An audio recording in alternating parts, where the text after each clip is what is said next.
Nacho, c'est une Pavard et ça permet aux Bleus, sur cette frappe somptueuse, de recoller de partout.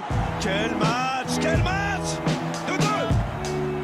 Tu te souviens, Kazan, à quel point on était mal placé ? Oui. On était tout en haut du stade. À chaque fois, je parle de ça parce que ça m'a marqué. La reprise de volée de Benjamin Pavard, pour nous, visuellement, elle mesure 2 cm.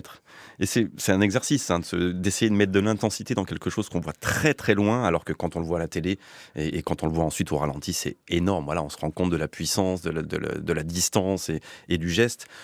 Sur le coup, on a eu raison de s'enflammer parce que ça le valait, mais c'était pas évident, on était très très loin. Moi, ce que j'ai noté particulièrement, enfin, en réécoutant là, mais à chaque fois que je commente avec toi, il y a une narration qui est tranquille, et puis tout d'un coup, quand on se rapproche du but, là, tout d'un coup, la voix, elle monte, mais presque comme une forme de continuité. Est-ce que c'est quelque chose qu'un commentateur doit travailler, justement, cette montée en puissance de la voix quand on se rapproche d'une occasion ou d'un but ?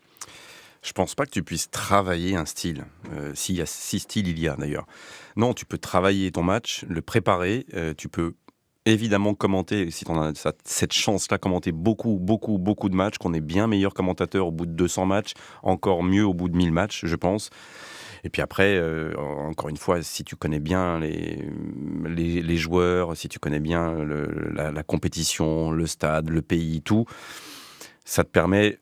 À la limite, c'était le but de Charles Bietri. On a une fiche avec plein d'infos, on la ferme et on n'a pas à l'ouvrir pendant le match parce qu'on sait tout. On a juste à se concentrer sur ce qui se passe devant nous et à raconter l'histoire et aller.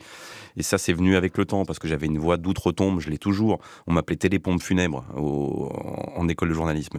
Voilà, j'étais pas fait pour ça. Non, t'as une voix grave, mais une voix qui porte. C'est pas une chance au début, même pour commenter du foot. Mes premiers matchs, tu écouterais, tu te dirais, mais voilà, on s'endort, c'est insupportable.